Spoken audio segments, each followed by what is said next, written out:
tema ka kuma kun o boka bi aw ye lamɛnba ni filɛbaw aw bɛ se ka wasa sɔrɔ cogoya min na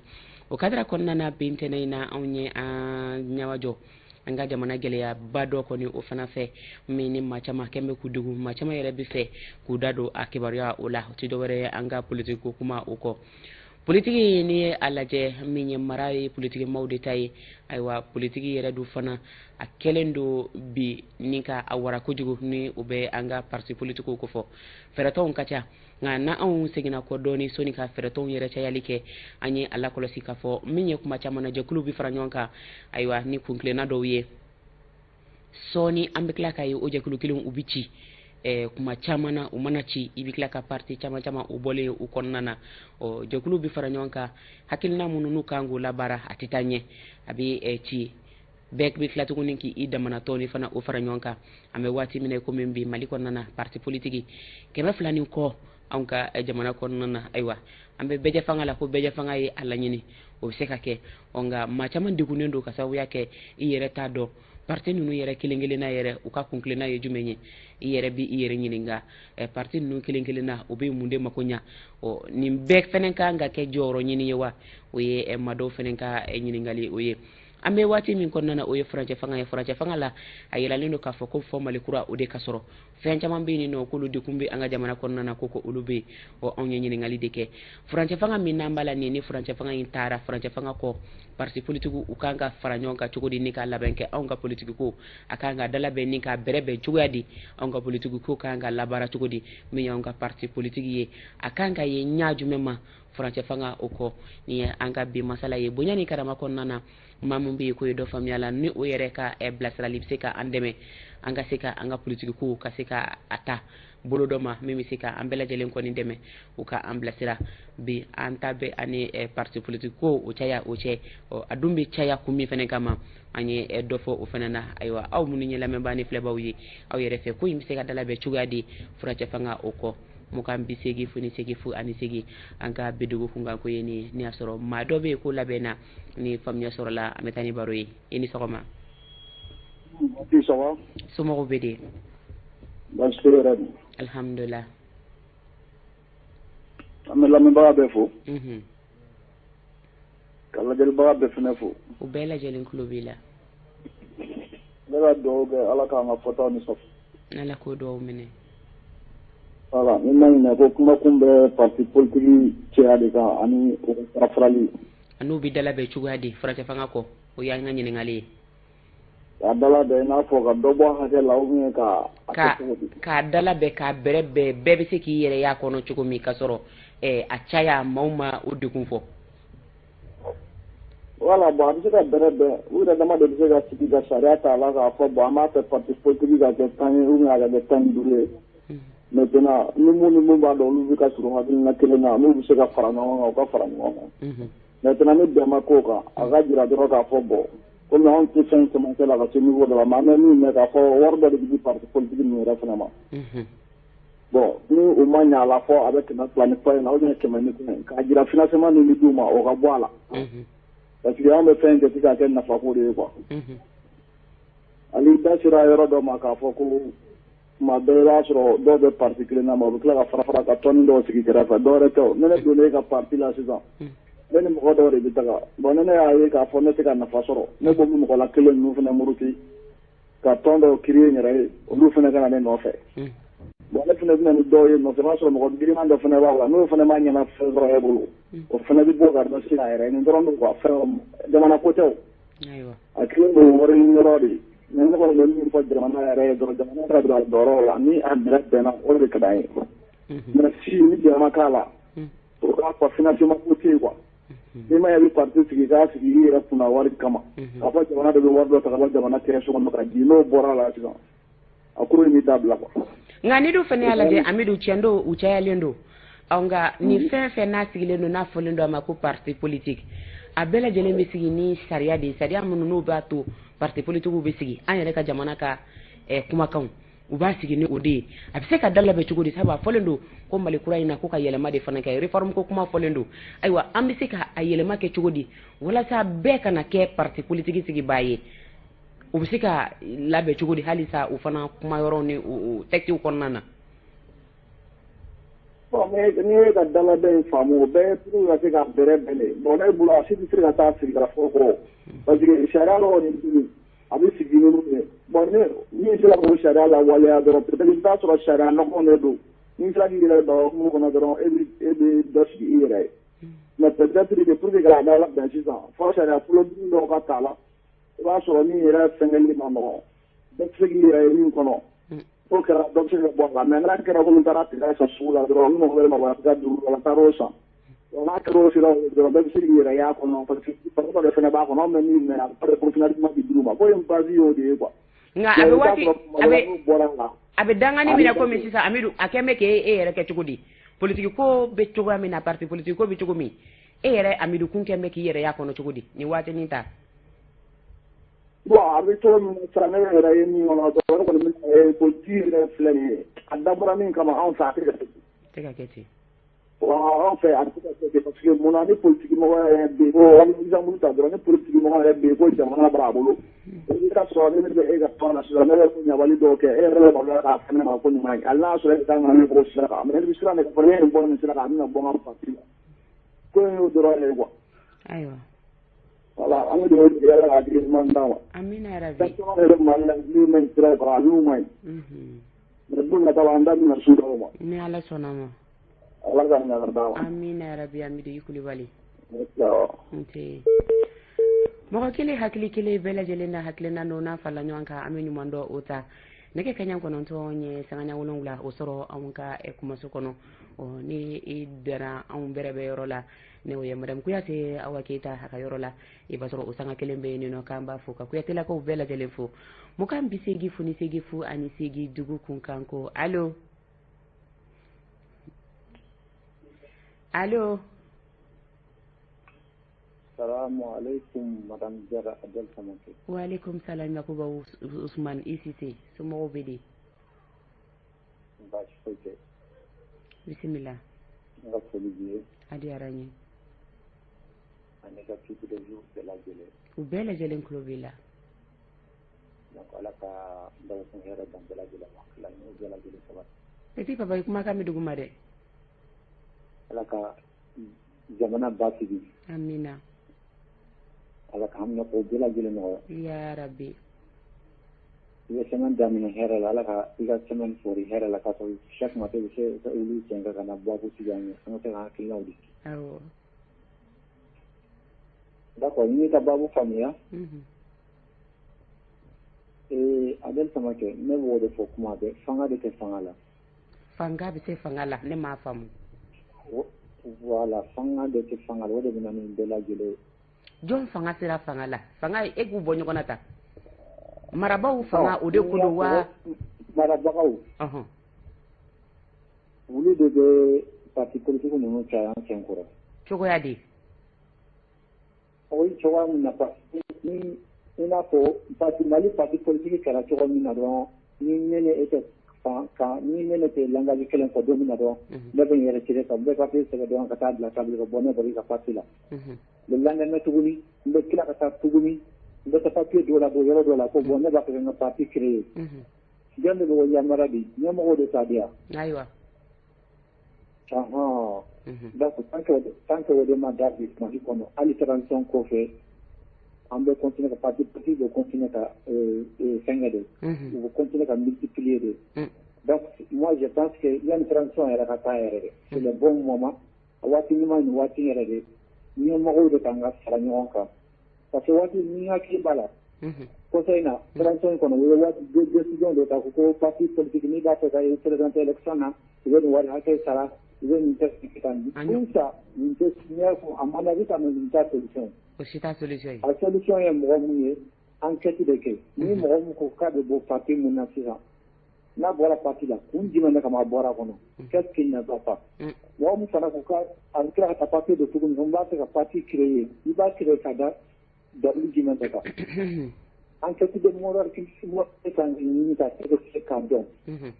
ka principe dɔ ta ka wari dɔ fara n'i b'a fɛ ka parti créer i ka nin wari hakɛ ta ne b'a fɛ ka candidat i ka nin wari hakɛ sara donc tout ça on va continuer à travailler comme ça mais an tɛna solution sɔrɔ a la ɲɛmɔgɔw de kan ka ere dali mala ni France fanga ko kaba anye kle kuyima bi nyeso alawa bon ni wati la solution ni wati la parce que ga ni ngali woni transition bolen ko fe anka na ke choro anka solution parce que na ko ni ya tigi jume mina yi anga politique ko la ko ni ka ku ba di civil ma politicien ni mama vous êtes un ko blaw vous êtes un ko blaw vous êtes un ko blaw parce que quelque chose ça ni mon caractère naturel no pour una de nous la para do de ka aka intérêt de kama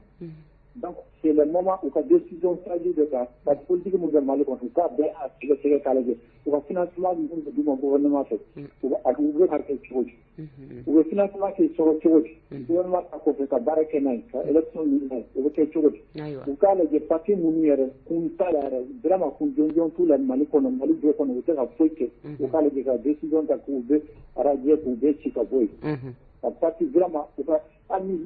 élection de Bekeka au référendum national de Bekeka de Malien Doma au calme au parti de choisi Malien ko bo entre Mali parti politique makaka de hakeka ça que je pense que décision gouvernementale yoro do la décision de gouvernementale makanga ke sankelen ko na ko gouvernement bu ci ka conseil des ministres la ka ko bo ambassadeur ka ambassadeur mais il y a certaines décisions vraiment kuma da kan ngadi jamana doma référendum français ka ko jamana doma ba ambassadeur ni ka ambassadeur al hakilla jima kola da ko ni ko jamana doma ko ke veru di gouvernement kan ga bare ken ka tane cienté la nam si si uka alaje ka wala uka je ka bare ken donc tant que ni cho wala ko ambe kuma et migration fana bora ni cho wala ka ni muto ni cho na ko dore be fara fa ta fe solution foti na so wala donc ni ga de transfer na makanga ta ka so ni ma sala kola et imagine to parti politique ka wala mun kama akora parti politique wali de goduma ukata mo sensibiliser ukata e jamana ko ngafo ok le wari ni no ba du bon on bu si yeno ni campagne sera ube ele ko sa kana buna jigi ada ko la bu ko no campagne bu ko ta a cinto la mu be ngana kan era ko a cinto la mu be ngana kan era ko a bela jere français de fo kana wuta bana wari ke sa ko kana di mo mo wode parti mali parti politique wode avec parti politique na dabo kama dabo hakilina do jamana jode kama yakuba ala ka do kulo kunandila merci beaucoup merci a jaranya ko jugo ha fale no onye ko franja fanga na ko fenja mambe ni no muno de kumbe mali donka kana nyenyini ninka bla fanga kura mino kanka tigi wati na taula ka ko onye aywa a fale no fana ko onka mali ko la fenja mambe ni no de kumbe kukulu bela jeli fere fere o de kama reform ko kuma o folendo wa a ministre so yele fana o be ni no aywa jamana de faso ko la de kundo fana o ye parti politique ko ye do ya ira ka fo kemen flani ko ka kacha do yere ya ira ka fo hali ta fani na fanti a politique ma do ko ni uluye u yere kan ku nyekle ku kle na mi ma uti udo onga onye mi fana ye ma chamana ni kalata ukera kalata ubina na kumfuri wati mina ni ta ko folo kera amsi ta ko flana ma wati mina iba soro ni bebe kuru kana ke fen fly a chayali sabaye no te fla abi kurun ka ke uye o bebi fara nyonka ula chuga mina aywa mu koso antisika parti politique ko ka nyado nyini ula aywa fracha fanga be furi wati mina onga sika sinya sigi do ko ni usoro anga parti politique ko ula no bisoro chuga de faso dum ay ambla sira mukambi segi funi segi fu ani segi wata makane la be on sabati lendo wa allo ini sogoma naga katafi abi wa sarati ini sogoma mbal make erkila sumo bidi sorotun alhamdulillah I to di kabomi alaji samba ka bo garanti bi yin kawdu sorotun alhamdulillah anga bi masala bi feki dadu alawa wa ina fe kam dadu ala duni aywa kele bi bolo c'est-à-dire non faut le renouveau de fou adiara onye oui problème de romina parti chamai o yere de mai na sera ka parti ke parti duru bi parti nani o de kapsa o jonne bi se ka ke sisa on jamana do ne kanga ke wa marabaw di kanga unyakle ni ma marabaw di kanga ke ube mu ne ke ni abi famu oui et puis la dilga do fana dembulo ka duma ate bibabu la ndesera ko soro duna anga to bibabu kono folo anga to bibabu kono bideli ay basike bon parti ɲɛma ninnu olu yɛrɛ de b'a lajɛ minnu bɛ se ka fara ɲɔgɔn kan u bɛ fara ɲɔgɔn kan ka kɛ parti 4 de 5 ye. N'i y'a lajɛ balimakɛ n ka kuma daminɛ la n y'a yira k'a fɔ regroupement dɔw de bɛ sigi o regroupement ninnu o bɛ taa o bɛ kɛ parti politique ye i b'a sɔrɔ jɛkulu dɔw bɛ fara ɲɔgɔn kan ni hakilina dɔw ye sɔɔni u bɛ ci n'o cira dɔrɔn dɔ bɛ taa a ka sɛbɛn ɲini k'a fɔ k'ale kɛra parti politique ye mun de la u tɛ se k'a dalabɛn halisa walasa anw ka siniɲɛsigi dɔ sɔrɔ politique ko la. C'est-à-dire ne b'a fɔ de k'u bolo da u dusu kan parce que maliyɛn dusu ka bon trop. Maliyɛn dusu ka bon parce que bɛɛ b'a fɔ ko n tɛ sɔn nin ma n tɛ sɔn nin ma bɛɛ ye yɛrɛ bonya de ye. Ni maaw jɛra aw jɛn bɛ fɛn min na aw k'an ko o to kosɛbɛ. N tun bɛ ladilikan min fɔ ko i ko n kana don la o de tun ka di ne ye kosɛbɛ yɛrɛ de quoi. Juma don i bɛ don n'Ala sɔnna ma i bɛ o laseli kɛ. A ma nɔgɔ mais don bɛ na sigi kan de don a to ɲɛ bi n bɛ deli o kelen ni to ɲɛ nɛgɛ kaɲa kɔnɔtɔ sangaɲan 17 anw bɛ dugu kun kan ko ka sigi ni kuma kun ye kuma ko minnu bɛ politique ko o kan fasodenw n'i y'a lajɛ anw ka jamana kɔnɔna na kuma caman kuluw bɛ fara ɲɔgɔn kan n'u farala ɲɔgɔn kan ni hakilina dɔ ye sɔɔni i b'a ye kulu ninnu u bɛ woya o mana woya i b'a sɔrɔ dɔ bɛ taa sɛbɛn dɔ ɲini k'a fɔ k'ale kɛra parti politique ye a bɔra regroupement na ayiwa bi ale fana kɛra damanatɔn ye a cayara bi anw ka parti politique anw ta man jɔ 200 ni kɔ la a kɛn bɛ ka maliden dɔw ni degun a dɔw yɛrɛ y'a yira k'a fɔ tafa ni nafa kɔni a tɛ a tɔn dɔw yɛrɛ ye nafa yɛrɛ kɔni tɛ a dɔw sigili la k'o kɛ parti politique ye o ye dɔw ka hakilina o ye nka fasodenw min ye jamana ye o de bɛ autoriser sabu sɛbɛn de bɛ bɔ jamana yɔrɔnin ka a di an ka jamana kɔnɔna na an bɛ waati min na n'o ye furancɛ fanga ye fɔlen don ko caman bɛ yen nɔ ko tɛna na ɲɛ sɔrɔ ne furancɛ fanga kɔni o tɛmɛna sabu k'u b'o labɛn de kɛ minnu ni olu man ɲi ka se ka olu bɔ an senkɔrɔ ɲumanw an ka se ka taa ni o ye anw ko an bɛ taa ni fɛn minnu ye anw m'an ka taa ni politique ko o ɲuman fana ye o kan wa n'anw k'an ka taa ni politique ko ɲuman ye o kan furancɛ fanga kɔ anw k'an ka ɲɛtaa jumɛn de sɔrɔ an ka politique ko o la anw k'an ka ɲɛda kura jumɛn de sɔrɔ an ka parti politique o hakɛya ani o kundamana o la fasodenw aw yɛrɛ fɛ min ye parti politique ko ya kan ka dalabɛn cogoya di furancɛ fanga kɔ maa kana na i ɲugun yɔrɔ o sɔrɔ parti politique ko o la aw yɛrɛ fɛ o ko bɛ ɲɛ sɔrɔ cogoya di 20 80 08 dogo kun kan ko i ni sɔgɔma allo somɔgɔw bɛ di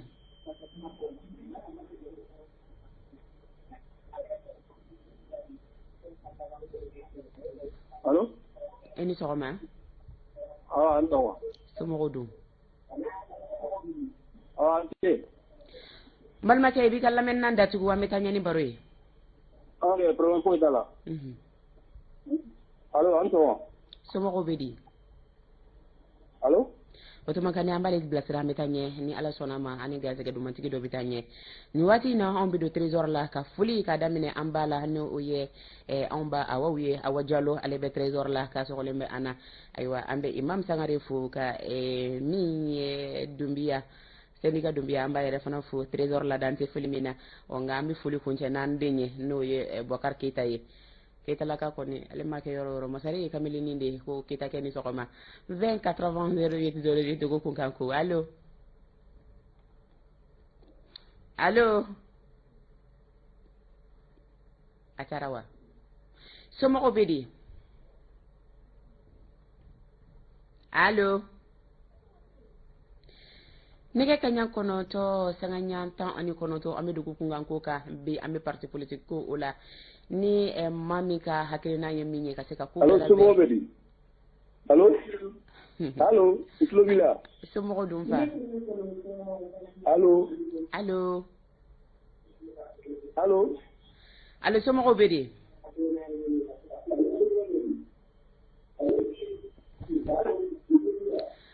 an bɛ hakɛto ɲini kɛ an balimakɛ fɛ an bɛ taa ɲɛ ka taa ni waati in na réalisation fan fɛ n'a sɔrɔ Kɔdiba bɛ se ka an bɔ ka fiɲɛni bɔ an senkɔrɔ dɔɔni an bɛ taa ka segin ka na n'Ala sɔnna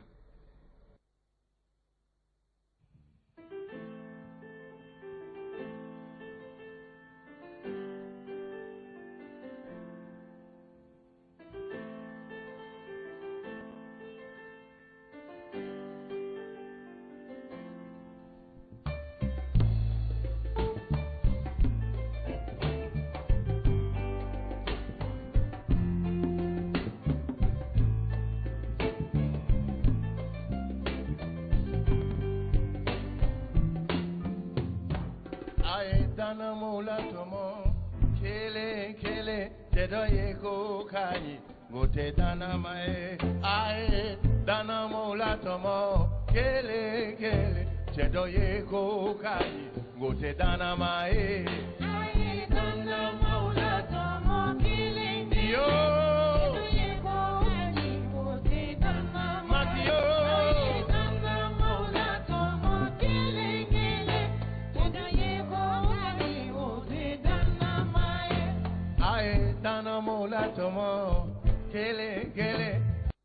Sheki jan na umbe feka dana mo soro anga politiki ko dala sabu bimi ye biye politiki ko keme flani ko nga alisa dana ba ye jonya umbe seka anda jondela ni ka fokambe duna na tawche anga jamana kalifa jona o kamana gba obe ona be sabu politiki cha yalendo akeba cha yalendo be kanga politiki ka wa be kanga ni politiki ton o tigi yayi wa faso de uni yanga nyini ngaluye ode kama ongo ko franja fanga ko kala benke franja fanga ko on kanga nyeda kuraji me usura anga politiki kula franja fanga itamene ko on kanga anga politiki ko o labenye chugadi aywa on be sirinya sigi jume usura anga politiki kula ninde on ka kibaro yebbi ni mambe ko yefamia surala o ka amblasira 208008 allo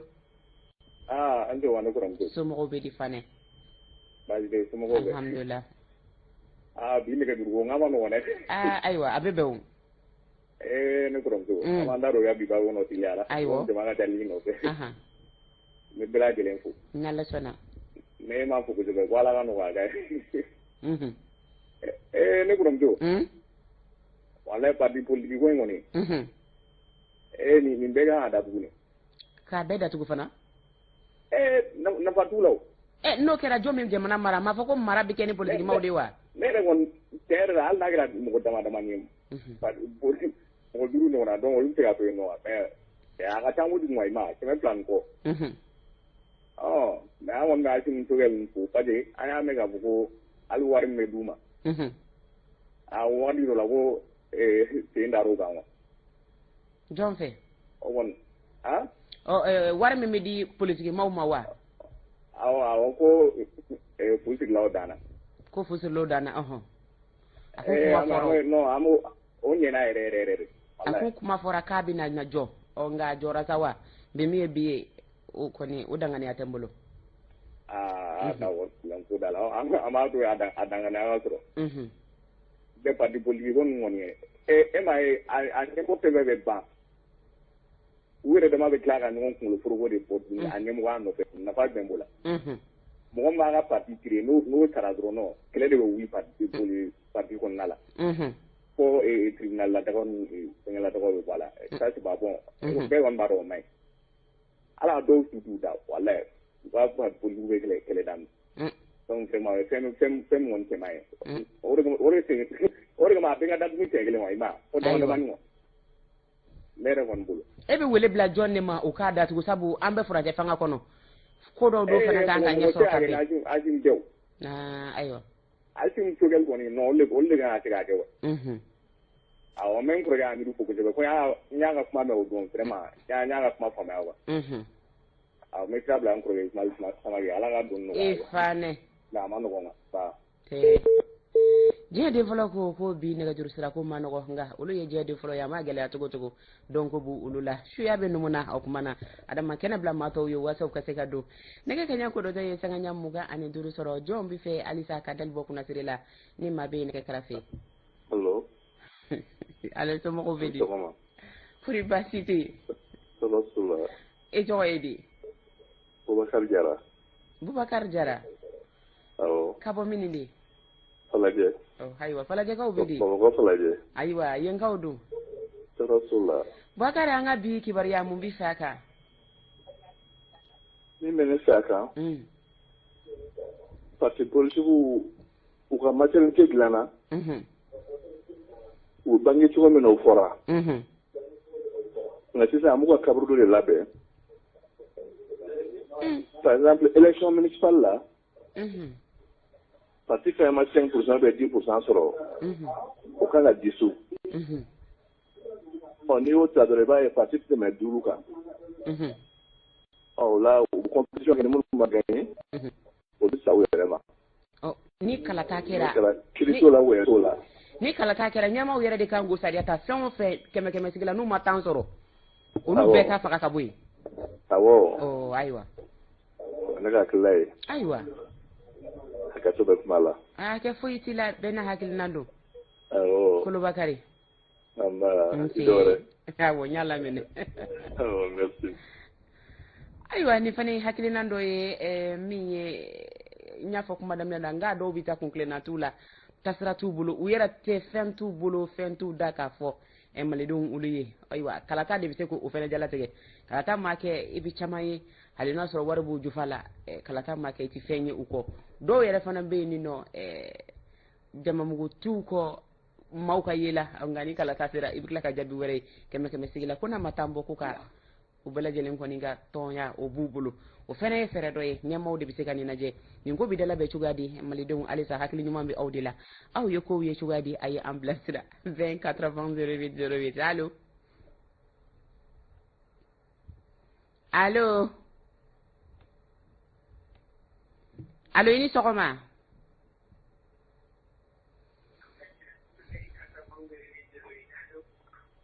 allo somɔgɔw dun allo somɔgɔw bɛ di tɔɔrɔ t'u la i tɔgɔ ni jamu ka bɔ min Jibril Jawara Jibril b'an wele ka bɔ min ne b'aw wele Kɛɲɛba Kɛɲɛbakaw dun baasi foyi t'u la i bɛ sabali i b'i ka télé datugu an ye awɔ allo e y'a datugu wa awɔ ayiwa Jibril bi kibaruya la e ko ko cogo di bon ne kɔni ye min ye ne hakili la parti politique bɛɛ ka fara ɲɔgɔn kan kunkolo 3 jɔyɔrɔ 3 kunkolo 3 o ka ɲini parti politique la an ka kala ta parti 3 wa minnu bɛ na u ka sigi o de kɔni ne hakili la jamana bɛ se ka bila u kan kan depuis fɔlɔ lawale la kala tun bɛ ta mɔgɔ 3 de ye ɲɛmɔgɔya ɲini o fɛn o fɛn o a bɛɛ tun bɛ ɲini mɔgɔ 3 de kɔnɔ bon o mɔgɔ 3 ni kala kɛra o ye wa u bɛ se ka min mana gagner o bɛ se ka sigi mais n'a fɔra ko parti politique 200 min kɔ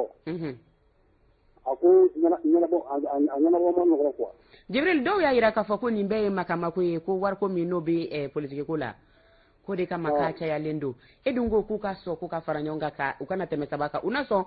jɔn na sɔn k'a ka hakɛ bila o kama sabu e b'a dɔn ko ni e y'i ka tɔni sigi makama bɛ ye ne Adel b'a dɔn dɔ bɛ yen dɔ bɛ ne ka nɛgɛ kɛrɛfɛ ye jɔn ne na sɔn k'a ta labila bi min ye bi ye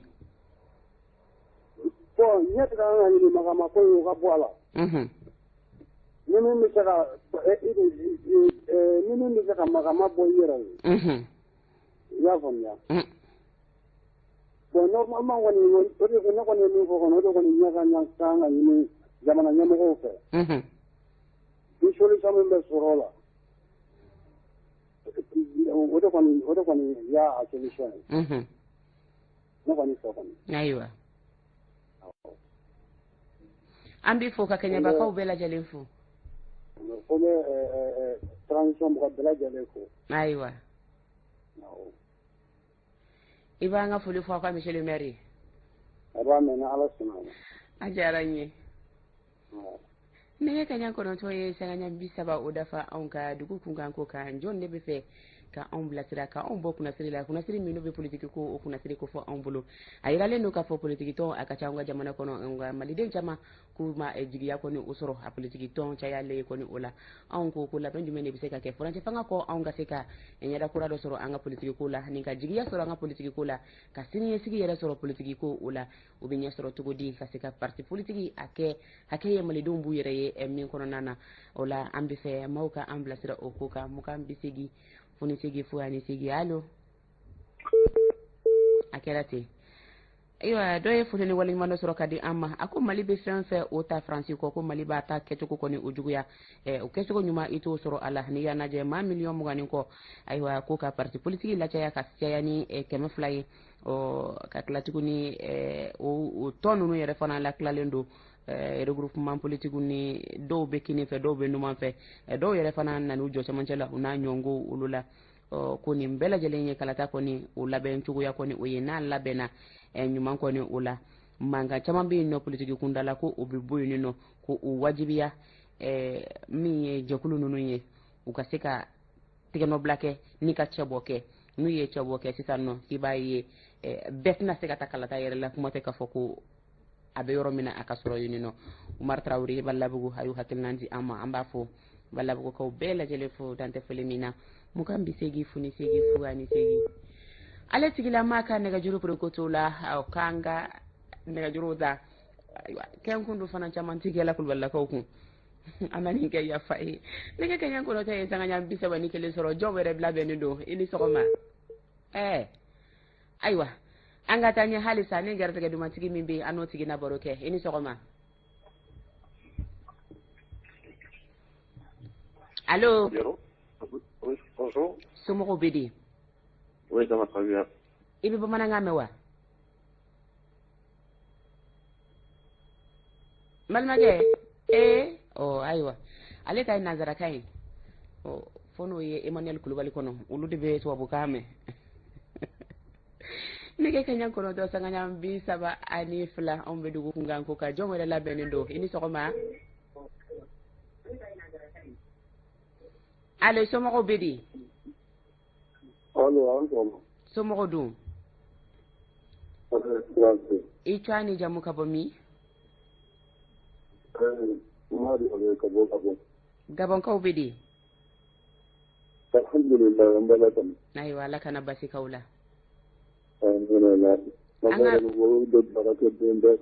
Aha. Bo aka diri di kumani ko kanda do ala doni ne madita parti politiko bo me bani akila ni asaya ni na ko ni na kuya na ko ni sirado de bo donc on a fait la gouvernement kan jo gouvernement kanga juma boy gouvernement de jo ka parti du gouvernement de malmage wi haketo abe ko mi ida ka suru telephone na doni ni se ka mabo wal ma no soro fendo bi kere fe ba datugo a kuma kan clean de ko sebe iko gouvernement kanga bonke li may amande buri la ala eko gouvernement kanga munke ko boy gouvernement de kanga jo do roba kanga jo la ka parti de politique de disu ko ka financement de donc kara wara du ma mumba ila ka ko de seda yo de infraction ka de gouvernement na ka parti politique saba wal maduru no kana tene duru ka ni nya famu nya parti politique ke ma fulani ko me gouvernement nga ni mbela jele disu ni ka kla ka sharia kura wala na mun ba to ikake parti politique wa exactement oui quand de aywa mais je ne sera en besoin de ko la no de ka son ni to la ni de zoro dandi vraiment ni de zoro dandi ne ko ni hakili ni na eden Walaikum salam. Nam bi fo ga gabon ko bela jalifu. Anga ko yere fanana. Anya e ka fo malmake parti politicien unda yankele uka kibare o ka giri kuma do la ni yata. Wal mani jamana e sariya do kuma fo. Ibaye nati do orange do be wuli ka manganke. Na fora ko ka beddi suni tukola. Ka sariya kurala na otike nyugu were nyamana kono. Oui, mais non, de ma histoire que de toi, qu'on se fait de omelette du Nima Chefanti. C'est ce que il est Chefanti de Kata omelette. Kofuro kura, boitita boyoko. Mais quand on dit de redressement, Nima de à Bourga de Kata, pour il se fait de chroner de quoi évader tout à redresser, ou tout ça dans Aïwa.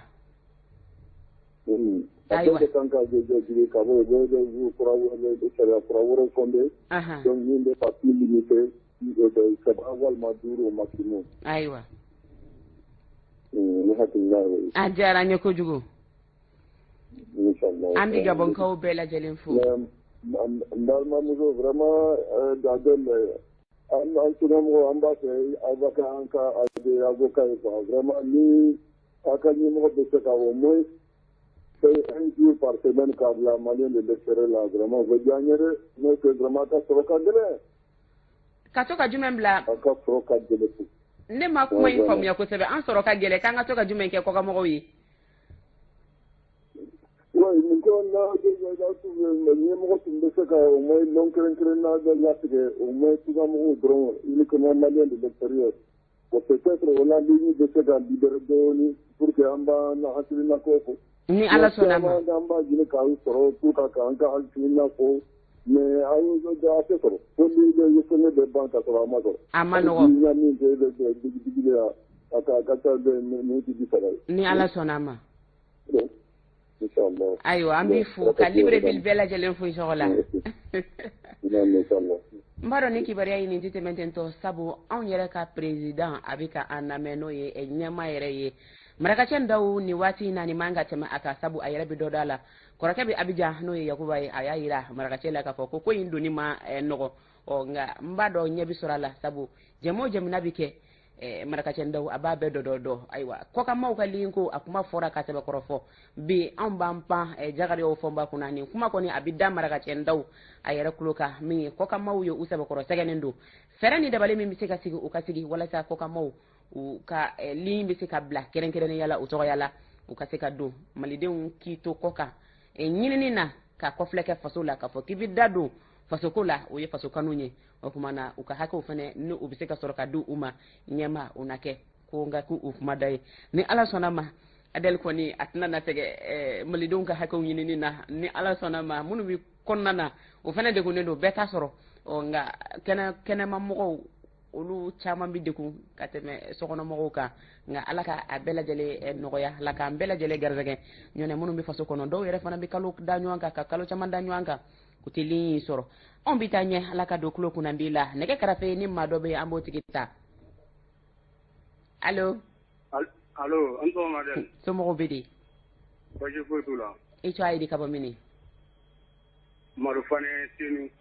Sinukaw bɛ di Madu Fane baasi foyi tɛ Sinu la e y'anw ka dan sɔgɔ tɔgɔma ye ka kɛ Madu ye cɛ a ka Fane lama o kuma i dan sɔgɔ bisimila awa baasi tɛ yen tɔɔrɔ foyi tɛ yen awa Adeli jamana min yɔrɔ min na ko ninnu mara ka gɛlɛya ayiwa parti politique ko ye comme n'a fɔ i yɛrɛ y'a fɔ cogo min na k'u bɛ bɔ jɛkulu dɔ kɔnɔ ko ka taa parti politique sigi u yɛrɛ ye parce que u bɛ fara ɲɔgɔn kan jɛkulu ninnu kɔnɔna de la ka se ka fanga d'u yɛrɛ ma ka papiyew sɔrɔ donc dɔw fana ka doni kun ye pour que u bɛ se ka papiyew sɔrɔ cogo dɔn quoi donc ni papiyew sɔrɔ cogo dɔnna sisan olu yɛrɛ b'a jateminɛ ni nin place in ka ni ne ma bilo la donc ale fana bɛ mɔgɔ dɔ ɲini ka fara ka bɔ a yɛrɛ la vraiment an ye jɛkulu former mais an tala ka taa hakilina kelen na donc comme n'a fɔ ale yɛrɛ papier sɔrɔ cogo dɔn ka ban a fana bɛ wuli k'a ka parti créer a yɛrɛ ka démarche kɛ papier nɔfɛ donc o b'a sɔrɔ a fana dɔnna fana b'a ka politique tɔn dayɛlɛ Fane i ka kuma latigɛ tɛ o kuma na min ye sɛbɛn sɔrɔ cogo nɔgɔya o de nana ni nin bɛɛ ye wa kuma yɛrɛ b'o de kuma n bɛ fɛ k'o de fɔ quoi a fɔlɔ-fɔlɔ bɛ yen de la a fɔlɔ-fɔlɔ yɛrɛ de bɛ yen nɔ ayiwa parce que jama dɔgɔya ti jateminɛ jama caya ti jateminɛ fanga mun b'a tigi la hakilina mun b'a tigi la o ti jateminɛ kɛ de fait que a ye mɔgɔ dɔ dɔn yen nɔ dɔrɔn n'a bɛ se ka papier sɔrɔ dɔrɔn a bɛ wuli ka papier ko ɲɛɲini ni papier sɔrɔla dɔrɔn ale kɛra politique tɔn ye yɔrɔ tiɲɛni fɔlɔ-fɔlɔ ye yan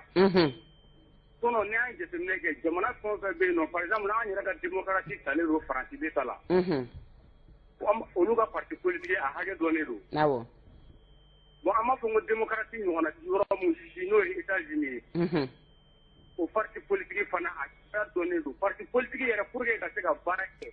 n'a y'a jateminɛ est ce que a kan ka tɛmɛ fila kan majorité opposition donc ni mɔgɔ kelen majorité n'o yɛlɛ minnu bɛ fanga na olu tɛ majorité minnu ma fanga sɔrɔ olu bɛ taa opposition na donc maintenant minnu bɛ fanga na n'u ka ko kɛta ma ɲɛ aw minnu bɛ kɛrɛfɛ aw b'a jira tiɲɛ yɛrɛ la aw ka nin hakilina ye nin ti jamanadenw ka hakilina ye pour que k'u dirige donc n'olu ye san damadɔ kɛ fanga na aw fana b'a ɲini pour que aw bɛ se ka fara ɲɔgɔn kan cogo min na ka a fana ka mɔgɔ la yɛlɛ ka dɔn ninnu sigi olu fana bɛ taa opposition na pour que ka aw fana latilen mais a kɛ mɛ ni wari bɛ min kunna o bɛ taa ka parti politique sigi ale yɛrɛ de ye parti politique ninnu ye ale de bɛ wari financer kuma minnu fɔ ale de ta bɛ lamɛn n'o tigi bɔra yen dɔrɔn i b'a ye kɛlɛ wulila parce que mɔgɔ dɔ de bɛ yen nɔ min yɛrɛ de ye parti politique ninnu ye quoi parti politique u kan ka sigi bɛɛ lajɛlen de kan k'i ka kuma fɔ wari min bɛ di jamana fɛ o de kan ka kɛ ka parti politique financer mais ni ne ye wari bɔ poche kɔnɔ ka mɔgɔw financer n'a fɔra ko siège ne siège mun bɛ sara ne déplacement mun bɛ kɛ ne ka kuma bɛ lamɛn kɛ ni mɔgɔ min tɛ sɔn ne ta ma i bɛ taa fan wɛrɛ fɛ dɛ bon n'a kɛra o cogo la i b'a ye a tɛ faamu quoi fo bɛɛ ka dɔɔnin dɔɔnin kɛ et puis o ye kelen ye n'an taara fanga na ne ye wari mun to n'an ye fanga sɔrɔ ne b'o wari bɔcogo de ɲɛɲini quoi donc n'a jateminɛ vraiment parti politique il est temps que gouvernement k'a jateminɛ komi n'a fɔ cɛ dɔ bɔra kuma na o ye min fɔ ni mɔgɔ maa bɛ yen nɔ k'i ma pourcentage hakɛ dɔ sɔrɔ e ka jigin ka bɔ a la tiɲɛ kelen direct e tutuna ka ban quoi ayiwa donc mɔgɔ minnu ye pourcentage ɲɛnama sɔrɔ a ka tila olu ni ɲɔgɔn cɛ ka vote fana kɛ fanga bɛ minnu na ani hakilina ɲuman bɛ minnu na n'olu ni jamanadenw ta bɛ taa donc olu ka yɛlɛ ka se ka an bɛ kuma mun an mago bɛ ko minnu na ani an mago bɛ fɛn minnu na u ka se k'o kɛ et puis u k'a kɛ c'est-à-dire maliyɛn denw yɛrɛ quoi jamana kɔnɔdenw minnu bɛ yen nɔ n'u tɛ jamana kungo foyi dɔn u t'an ka kan mɛn u ma wolo yan u t'an ka culture dɔn u t'an ka foyi foyi dɔn olu ta dɔrɔn ka n'olu bila cɛ u bɔra yɔrɔ min na mun bɛ yen nɔ u b'o de dɔn an ta in u t'a dɔn donc u k'a kɛ an yɛrɛ ka papier dafalen bɛ mɔgɔ min bolo wolomani ko tɛ dɛ mais tiɲɛ yɛrɛ la ani min ye ko in ye ɲɔgɔn fɛ yan nɔ n'o bɛ yan danbe dɔn dɛ o b'an ka kuma mɛn parce que kalifa yɔrɔ wɛrɛ t'o la Mali kɔ yan nɔ mais kalifa yɔrɔ bɛ maa o maa na ni Mali tɛ tiɲɛ yɛrɛ yɛrɛ la olu mɔgɔ ninnu u b'a k'an tɔɔrɔ salamaleykum waaleykum salam fane an b'i fo ka seninkaw bɛɛ lajɛlen fo nse dɔ ye foli ni waleɲuman sɔrɔ ka di groupe de nouveau bɛɛ lajɛlen ma an ka bi masala in k'a bɛɛ barokun bɔ maa kan k'i da don a la tɔn ninnu caya ko n'o bɛ politique ko ninnu caya ko bɔ min ye ɲɛdɔnbaliya o ko ni o don ko ye politique maa ninnu kɔni u b'a la ka min ye u terege fasodenw de kɔni o kan u t'a la ka baara kɔni o kɛ ni fasodenw kɔni olu ka hinɛ n'u ka makari walima ka dɔnniyaw kɔni ye a k'a b'a ɲini politique maaw fɛ ko min ye fasodenw ye k'u hinɛ n'u makari ka don u la dɔɔni k'u ka foli di alu jara n'o y'a tɔma ye balu an bɛ i fo ka katikaw bɛɛ lajɛlen fo ka kɔ balu ɲɛ min y'an kanuba wɛrɛ ye a ye foli ni waleɲuman dɔ sɔrɔ ka di an ma a ko Mali parti politique caya ni maa ninnu k'u b'a la k'o profiter maa dɔw de kɔni ka cogoya ninnu fɛ ni ka nin ko kɔni o kɛ o la ale bɛ bilasirali min fɔ o de ye ko nin tɔn ninnu bɛɛ lajɛlen kɔni kan ka faga ko ye ka bɔ yen nɔ ka nin tɔn ninnu bɛɛ lajɛlen bɔ yen pewu tɔn o tɔn ni wasaden t'u bolo conseiller t'u bolo mairie la ayiwa ko ka olu kɔni ka tɔnw bɛɛ lajɛlen datugu ka bɔ yen nɔ an ka jamana k'a jɔlen bɛ to inshallah Ben Sherif Jabate ka ti Medine ni y'a ka hakilina ɲɛ ka kɔ Ben Sherif fana ɲɛ min ye an kanuba dɔ fana ɲɛ ni o ye Abdoulaye Fofana ni ale ye AIP o président ye n'o ye Action pour l'intérêt du peuple ye a ko a bɛ foli kɛ renouveau bɛɛ lajɛlen ye ko ka a fɔ ko nin ko kɔni ale yɛrɛ fɛ a fura ye min ye politique maaw ko formation de kan ka k'u kunna gale a k'a bɛ an fo an ka dongo bɛɛ dɛmɛ la ka taa Mali ko o ɲɛ ɲinini a n'a ɲɛdɔnni o ma mukan bi segi fo ni segi fu ani segi dugu kun kan ko allo an bɛ taa ɲɛ halisa ni baro o ye k'a fɔ ko nɛgɛjuru ye mukan ɲɛ bi segi fo ni segi fu ani segi allo allo somɔgɔw bɛ di Allo, salam alaikum. Wa alaikum salam, somɔgɔw bɛɛ? Somɔgɔw. I tɔgɔ ye di ka bɔ mini? Jibril Sangare Diboli. Diboli kaw bɛ di Jibril? Baasi foyi tɛ yan. I Sangare. Awa. Nse. Bi dugu kunkan ko ye jumɛn ye? Bi ta bi tali kɛ parti politique olu kan an b'a dɔn Jibril k'a fɔ 200 nin kɔ o tɔn bɛ anw bolo politique ko la. Nka dɔw y'a yira k'a fɔ u tɛ tɔn ninnu yɛrɛ dɔw nafa dɔn u sigi kun ye min ye u ka politique ko yɛrɛ la baara u t'i kun jɔnjɔn dɔn u la ayiwa an ko kuma caman min n'o bɛ politique ko caya kɔ furancɛ fanga in kɔ anw bɛ se ka ɲɛtaga jumɛn de sɔrɔ anw bɛ se ka jigiya jumɛn de sɔrɔ an ka politique ko o labɛn na a bɛ se ka dalabɛn k'a kɛ an sago ye cogo di e yɛrɛ fɛ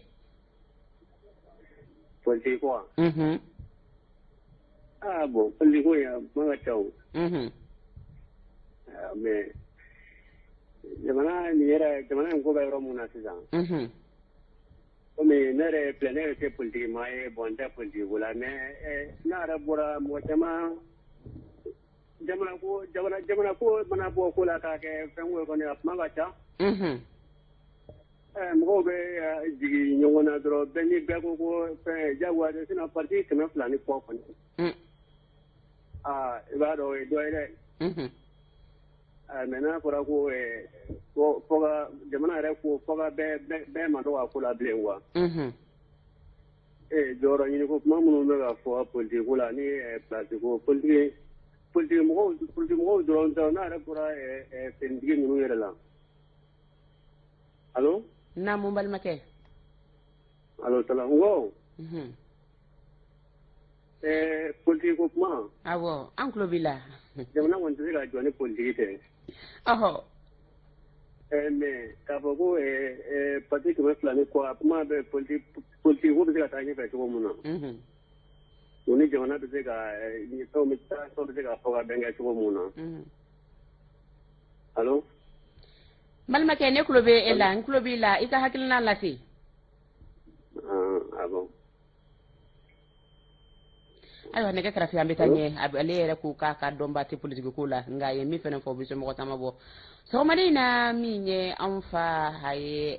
i sen don baro la n'o ye Seydou Patrice Dembele a ko bɛjɛ fanga bɛna waati min na 91 o kun ye nin laɲini ko ka politique tɔn caya nka bi min ye bi ye sariya kura min n'o bɛ kalata ko kan k'o kan ka nin ko kɔni o nɔgɔya kosɛbɛ ni ka parti politique ka a bɛrɛbɛn ni ka a kɛ malidenw kɔni olu sago ye Dembele an b'i fo ka pyramide baaralaw bɛɛ lajɛlen fo Elhaji Seydou Patrice tɔgɔ la mukan bi segi fo ni segi fo ani segi allo allo awa Tafili Ture a ko k'a fɔ an ye ka ŋaniya ɲuman u bi dugu kunkan ko lamɛnbaa n'a weleba bɛɛ lajɛlen ye ko k'aw bɛɛ lajɛlen fo nka sɔgɔmada in na min ye an tɔntɔn ye a bɛɛ falajɛ ko jamu ka da ye k'a bɛ ka an lamɛn ni o ye Saba cɛmɔgɔ ye bɛɛ lajɛlen bɛ a wele ko Vie Traoré an b'a fo ka falajɛkaw bɛɛ lajɛlen fo a tɔgɔ la 20 80 08 08 dugu kunkan ko allo ne b'a ni sɔgɔma Jalo Katikaw dun baasi foyi t'an na ayiwa bisimila an bɛ yɛrɛ fo i ka baara kɛ ko ɲuman ni ka cɛsiri ni wuli ka jɔ la a diyara n ye kojugu Jalo ka dugawu kɛ baara i k'a bila kɔrɔ i kana bila bana ye ya Rabbi ne bɛ mun fɔ n ka denmisɛnnin hakili la an ka ɲɛmɔgɔ minnu bɛ yen sisan yanni u ka taga parti politique ninnu u k'a ci a kana tɛmɛ 5 ɲɔgɔnna kan parce que Mali parti ka ca siniɔrɔw yɛrɛ ka population ye a parti dɔw bɛ yen u lakodɔnnen tɛ baara sira kan u lakodɔnnen tɛ dɛmɛ sira kan mais u sigitɔ u bɛ kan mun fɔ ni u sigira dɔrɔn u tɛ n'olu mɔgɔw hakilinaw tɛ na fankelen fɛ tuguni ka d'a kan u sago sɔrɔla an ka ɲɛmɔgɔ minnu bɛ yen sisan ne bɛ mun fɔ n ka denmisɛnnin hakili la parti ninnu camanba de ka bɔ a la parti a kana tɛmɛ 5 kan kana tɛmɛ o kan n'o kɛra a dɔ la a bɛ ɲa et puis mɔgɔ kana to i bolo ma tuguni bɛɛ ka contrôler nka o bɛ ɲɛnabɔ cogo di k'a bɛrɛ bɛn ka bɛn 5 ma jɔn de bɛ ta ka jɔn to yen kibaruya jumɛnw bɛ n'a to u ka dɔ ta ka dɔ bila olu bɛ dɔn cogo di kibaruya min b'a to dɔ ka ta ka dɔ to u ka population yɛrɛ lamɛn fɔlɔ parce que mɔgɔ minnu don ne tɛ politique la mais n'a fɔra ko mun ye baara kɛ k'an ka ɲɛsin o ma ne bɛ se k'o mɔgɔ dɔ dɔn donc u ka se dugutigiw ma olu ni a ɲɔgɔnnaw association ɲɛmɔgɔ minnu bɛ yen n'u ladiriw don ani dugutigi dugu ko ɲɛnabɔlaw ni se kɛra olu ma dugu bɛɛ bɛ a ka dugumɔgɔ dɔn duguden bɛɛ bɛ mɔgɔ min bɛ dugu kɔnɔ bɛɛ cogo dɔn to bɔ bolo na bolo yɛrɛ bɛ fɛn na n'u ye kuma ɲɔgɔnya kɛ n'olu ye a bɛ dɔn mais Mali la yan hali ni ɲuman nana mun b'a kɛ juguman ye parce que contrôler tɛ taa yɔrɔ jan quoi donc n'i nana n'i ka ɲi i bɛ dɔ fara o ɲa kan mais n'i nana n'i ko k'i bɛ segin ni cɛnni sira ye i ni ɲangini mun ka kan o ka da i kan o ye ne ka hakilina ye Jallo ka renouveau baarakɛla bɛɛ lajɛlen fo n'a diyara anw ye radio ni télé la baarakɛla Ala ka sankɔrɔta di a bɛɛ lajɛlen ma amina yarabi Ala k'an ka mobili kura ni ko nɔgɔya yarabi Ala ka dugawu minɛ o bɛɛ lajɛlen Ala k'u bɛɛ kɛ filaw ye ayiwa n'Ala sɔnna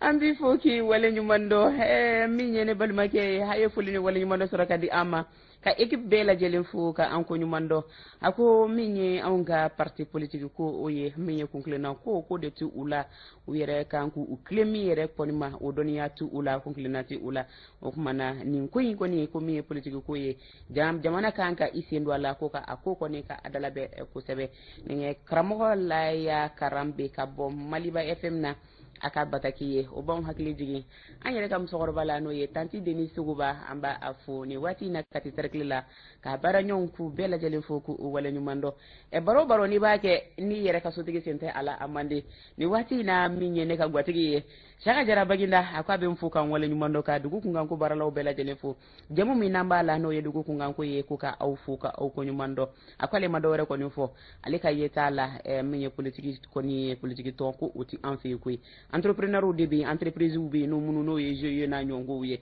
k'olu de bɛ yen nka parti politique yɛrɛ Mali kɔnɔ ko ayi k'ale ma sɔn a ye o tuma na k'a bɛ min fɔ marabaw ye o de ye u ka hakilina kɔni o ta min ye parti politique ko ye ka a dalabɛn sabu k'a ka ca kojugu Mali kɔnɔna na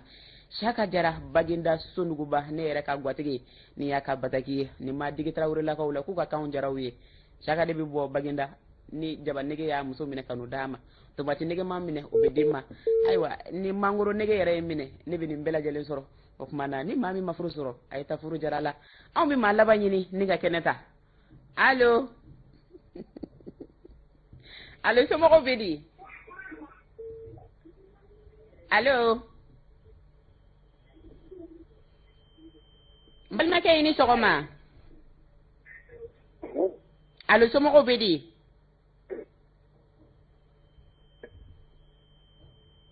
allo kolli ko ma nɔgɔ bi sɔgɔmada in na o kuma nɛgɛ kɛrɛfɛ an ka munumunu ko kura naani garizɛgɛ domantigi dɔ ye ɲɔgɔn sɔrɔ an na a lajɛ ni ka se ka kɛnɛ in fori o kan i ni sɔgɔma allo ayiwa an na yafa ɲini kɛ bi kanubaw fɛ ka ko yɛrɛ kɔni a jɔ ni yɔrɔnin na sabu nɛgɛ kaɲa 9 ye sanga ɲa 54 sɔrɔ anw dun kan ka wuli 55 la kuma na waati tɔ bɛrɛ tɛ bilen an bɛ kanuba kelen kelen na bɛɛ lajɛlen de fo minnu sera ka kɛnɛ sɔrɔ k'u fo minnu ma kɛnɛ sɔrɔ ka yafa ɲini kɛ u fɛ halisa an ka jamana k'a fɔ k'Ala k'a kolosuma jamana marabaw anw ɲɛ bɛ aw de la furancɛ fanga ko caman bɛ yen nɔ anw bɛ fɛ olu kɔni ɲɛ ka sɔrɔ aw kɔni talen kɔ ayiwa aw dun fana ye layidu de di anw ma k'a fɔ k'aw na k'u kɔni dalabɛn ni ka k'u kuraya ayiwa min bɛ bayɛlɛma yɛrɛ kɔni ko fɔ minisiriso bɛ a kama i ka sa maya an n'a ɲini k'a fɔ min ye marabaw ye ka daminɛ minisiri ɲɛmaa la colonel tɔgɔ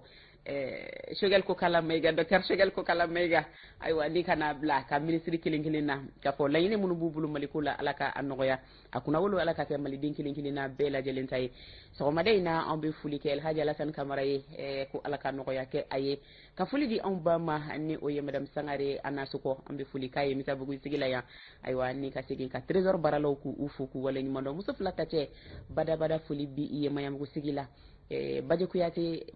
Kuyate Kanute Segu an b'a fo a n'a ka denbayaw bɛɛ lajɛlen ka n yɛrɛ fana den ni n dɔgɔnin fo n'o ye Asan ye ko Ala ka ɲɛmɛ u bɛɛ lajɛlen na Segu kanubaw ka yiraw la k'a fɔ madame Traoré Batoma Kane a ye n dajuru minɛ bi sɔgɔmada in na ne ka réalisation ni cadrage o tun bɛ Papis bolo ka se ka baaraw sigi o tun ye Germaine Tacɛ ye n'o ye Boubacar Jara ye an bɛ foli kɛ a ye ayiwa ni ka don nin waati in na bajalan filanan na k'a fɔ ko an dusuma kasalen don ka foli kɛ ko Ala ka limaniya di bɛɛ lajɛlen ma kɛrɛnkɛrɛnnenya la solakaw leje halisa Ala ka limaniya di aw ma anw ba n'o ye Astan Bamera Ala ye a miniji dɔgɔya bi janajaw bɛ kɛ sini ayiwa an bɛ dugawu kɛ ko ala ka hinɛ banbagatɔ la ala ka yafa kɛ ama ala ka limaniya di levier ini koroni dɔgɔw bɛɛ lajɛlen ma o kuma na diɲɛ ye nin de an bɛ daɲa bi ala ka sini fana o kalifa an na shukran